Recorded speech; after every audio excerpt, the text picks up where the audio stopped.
अस्सलाम वालेकुम स्टूडेंट्स। आज हम स्टार्ट करने जा रहे हैं third respiratory disorder that is pneumonia. Pneumonia क्या होता है? निमोनिया इन्फेक्शन हो जाता है लंग्स में, फेफड़ों में इन्फेक्शन हो जाएगा निमोनिया। अब अगर तो ये इन्फेक्शन दोनों लंग्स में, बहुत लंग्स में है, तो इसे हम कह देते हैं डबल निमोनिया। अब इसकी काजेज़ क्या है? निमोनिया होने की काजेज़ क्या है? बैक्टीरियम हो सकता है कोई भी, जैसे कि स्ट्रेप्टोकोकस निमोनिया, और वायरसेस हो सकते हैं, फंजाई वगैरह हो सकते हैं। अब निमोनिया में होता क्या है?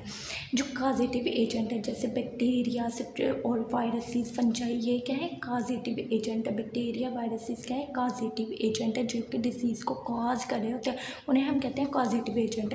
ये कॉजेटिव एजेंट जब एल्वोलाई में एंटर होगा, ठीक हो, कि लंग्स के अंदर जो एल्वोलाई या लंग के टिश्यूज़ है वहाँ पर एंटर होगा, वहाँ जाते ही उसने सेटल करना है और ग्रो करते रहना है। जब इसने वहाँ पर ग्रो करना है तो उसको अफेक्ट करेगा, लंग टिश्यूज़ को ब्रेक डाउन करेगा। जब लंग टिश्यूज़ ब्रेक डाउन हो जाएंगे तो उसकी वजह से एरिया, जो वहाँ पर एरिया है, वो फिल हो जाएगा किससे? फ्लूइड और पस से। ये देखें डायग्राम में, ये नॉर्मल एल्वोलाई है और ये एल्वोलाई फिल्ड विद पस। ये सारे का सारा एरिया पस ने फिल कर दिया है निमोनिया में। अब इसके सिम्टम्स क्या है? निमोनिया के सिम्टम्स क्या होते हैं? कोल्ड, मतलब कि सर्दी लगती है, सर्दी कोल्ड लगती है, फॉलोड बाय हाई फीवर, मतलब कि पहले पेशेंट को सर्दी लगती है, उसके बाद फिर उसे बहुत ज़्यादा बुखार हो जाता है, शिवरिंग होती है, कफ, खांसी आती है, और जिसके साथ साथ स्पटम भी प्रोड्यूस होता है, एक लिक्विड सा म्यूकस टाइप होता है स्पटम, उसे हम कह देते हैं। और शॉर्ट ब्रेथ आता है, मतलब कि इंसान बहुत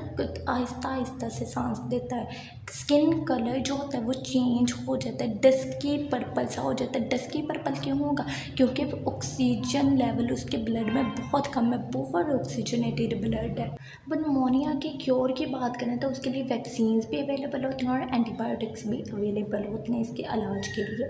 नेक्स्ट जो रेस्पिरेटरी डिसऑर्डर हमारी बुक पर एक्सप्लेन किया है दैट इज़ एस्थमा, दमा, जिसे हम क्या कह देते हैं? दमा भी कहते हैं उर्दू में, ठीक हो गया। इसकी डेफिनेशन की बात करें, ये एक एलर्जी की फॉर्म होती है, मतलब कि एलर्जी कहते हैं ना कि इससे इस चीज़ से एलर्जी है, इस चीज़ से allergy, different types of allergies होती हैं। इसी तरह एस्थमा भी क्या है? एक एलर्जी की फॉर्म है, जिसमें क्या होता है?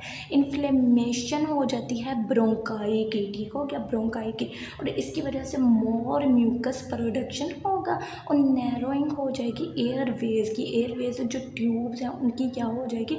नैरोइंग हो जाएगी, वो कंस्ट्रिक्ट हो जाएंगे, तंग हो जाएंगे, नैरो हो जाएंगे। जैसे ये देखें, ये नॉर्मल ब्रोंकस है जिसका ये डायामीटर देखें, ओपनिंग जो है एयरवे की ओपनिंग क्या है? बहुत ज़्यादा है। जैसे ही एलर्जन, ये एलर्जन है, एलर्जन होता है कोई भी वो एजेंट या मटेरियल जिससे इंसान को एलर्जी हो। अब एलर्जन आ गया उसकी ब्रोंकस के अंदर, इसकी वॉल्स क्या होंगी? ये कंस्ट्रिक्ट हो गई हैं, इसका डायमीटर छोटा सा हो गया, इसके अंदर थोड़ा सा डायमीटर हो गया और म्यूकस की प्रोडक्शन हो गई। ये एस्थमा पेशेंट की ब्रोंकाई है और ये नॉर्मल ब्रोंकस है। ये देखें, मोर म्यूकस प्रोडक्शन होगी, नैरोइंग हो जाएगी एयरवेज की, जैसे कि ब्रोंकाई की नैरोइंग हो जाएंगे, वो तंग हो जाएंगी। अब एस्थमा में होता क्या है? जो पेशेंट है, एस्थमा का जो पेशेंट है, उसके ब्रोंकाई या ब्रोंक्यूल्स सेंसिटिव हो जाते हैं किसी एलर्जन को। अब एलर्जेंस कोई भी चीज़ हो सकती है, जैसे स्मोक, धुआं हो सकता है, डस्ट हो सकती है, परफ्यूम की देखो, परफ्यूम से एलर्जी होती है, पोलन्स हो सकते हैं, ये सारी चीज़ें क्या है? एलर्जेंस है। एस्थमा का जो पेशेंट है उसके ब्रोंकाई और ब्रोंक्यूल्स सेंसिटिव हो जाते हैं इन एलर्जेंस को।